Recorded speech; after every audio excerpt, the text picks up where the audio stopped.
කොහොමද ඔයාලට? අද විශේෂ දවසක්. ප්‍රේමය ගැන කතා කරන දවසක්. අද පොත්ගුල්ලෙත් ප්‍රේමය ගැන කතා කරන්න හිතුවා. එකතු වෙලා ඉන්න පොත්ගුල්ලේ එක කතා කරමු ප්‍රේමය ගැන.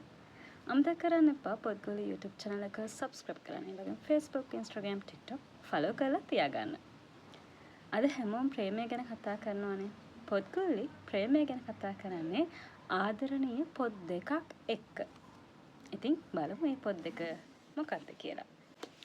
පළවෙනි පොත Forget Me Not. ඒ වගේම අනෙක් පොත නොතනියේ මතක. ඉතින් මේ පොත් ගැන විවිධාකාරයෙන් අදහස් ඔයාලත් එක්ක මම බෙදාගෙන තියෙනවා. කොහොමද ප්‍රේමයත් එක්ක මේ දේවල් සම්බන්ධ වෙන්නේ? බලමු.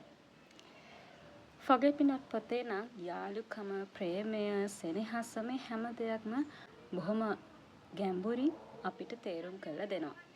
ඉතින් Forget Me Not පොතේ පටන් අරගෙන ටික දුරක් යනකොට මෙන්න මෙහෙම ප්‍රශ්නයක් කෙනෙක් අහනවා. පස්වෙනි ඍතුවේ නම දන්නවද කියලා. හැබැයි ඒ ප්‍රශ්නය අහන කෙනා විතරයි ඒ ගැන දන්නේ. අනිත් කෙනා පිළිතුර දන්නේ නැහැ. ඒ නිසා එයාම මෙන්න මෙහෙම පිළිතුරක් දෙනවා. පස්වෙනි ඍතුවට නමක් නෑ අනේ. ඒකේ තියෙන්නේ අපිට අමතක වුණු දේවල්. අමතක වුණු හැම මතකයක්ම.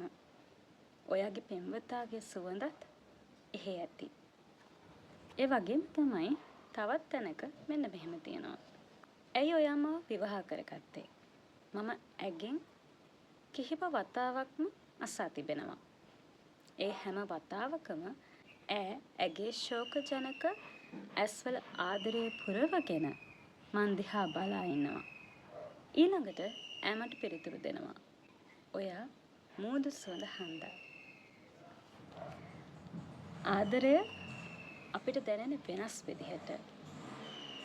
තව කෙනෙක් ආදරය කරන විදිහයි අපි ආදරය කරන විදිහයි තව කෙනෙක් ආදරය බලාපොරොත්තු වෙන විදිහයි අපි ආදරය බලාපොරොත්තු වෙන විදිහයි ගොඩාක් වෙනස්. ඒ නිසා තමයි ආදරය මේ තරම්ම ලස්සන, සුන්දර. නොතනියේ මතක පොතේ පූර්විකාවේ ආදරය ගැන මෙන්න මෙහෙම තියෙනවා. හරියටම මීට දශකයකට පෙර ආතුව මම උසස් පෙළ ලංකාවෙන් 25 වෙනියා. කොළඹින් 8 වෙනි අය. විද්‍යා විශාරදයාය. සියල්ල දත්තාය. මහදන මුත්තාය. එකල්හි මට පියසටහන් නොමැත. මක් නිසාදයත් මා ඇවිද්දේ පොළවට අඟලක් උඩින් බැවිනි. එහෙව් මා මහ පොළවට රැගෙන ආවේ ප්‍රේමය විසිනි. දන්නා දේට වඩා අනන්තයක් නොදන්නා දේ වන බැව් මට පසක් කර දී නාහෙට නාහන මාව හොඳ සවන් දෙන්නෙක් බවට පත් කළේ ප්‍රේමය විසිනි. මා විසින් මා හිස පළදවා ගන්නා ඌද මගේ හිස දසතේ පැටලුවා ඌද ඒ අලංකාර අන්තට්ටුව කපා බිම හෙළුවේ ප්‍රේමය විසිනි.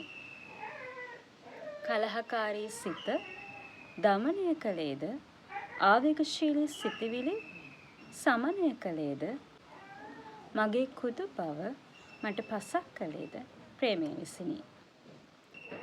අද මා රෝගාතුර සිත් නිවන්නේද පොතක් පතක් ලියන්නේද මතක පුරවන්නේද ප්‍රේමයෙන් ලද පන්නරේනි. ඉතින් ප්‍රේමණීය හිතවත ප්‍රේමය මට පුරාවෘත්තයකි, ආශ්චර්යයකි, සැබෑ නොවන සිහිනයකි. මා ලියන්නේ මට අහිමි ප්‍රේමයයි. ඉන් යමක් ගැන ඔබ ඔබේ ප්‍රේමය ලබන්නේ නම් රැකගන්නේ නම් මගේ පැතුමත් එමමයි. නුඹට ප්‍රේමය හිමි වේවා, අහිමි නොවේවා. මේ විදිහට තමයි හිරු සඳු තරු මුතු මද්දුමාරච්චි කියන කතුවරයා නොතනී මතක පොතට පූර්විකා සපයන්නේ. මේ පූර්විකාව මා තෝරාගත්තේ ඒ හේතුව හින්දාම තමයි. ප්‍රේමය ගැන තව කොයි විදිහටද අපි විස්තර කරන්නේ නේද? හැම අතින්ම අපිව ශක්තිමත් කරන්නේ අල්ලගෙන තියාගන්නේ ප්‍රේමය. ප්‍රේමය ආදරවන්තයින්ට විතරක් නෙමෙයි සීමා වෙන්නේ. දෙමාපියන් දූ දරුවන් අතර තියෙනෙත් ප්‍රේමයක්. තමන්ට දෙන ආදරයත් ඒකත් විශේෂ වූ ප්‍රේමයක්.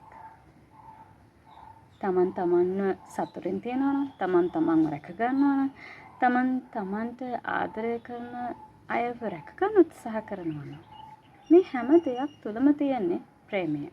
ඉතින් ප්‍රේමයට නිර්වචන දෙන්න අමාරුයි.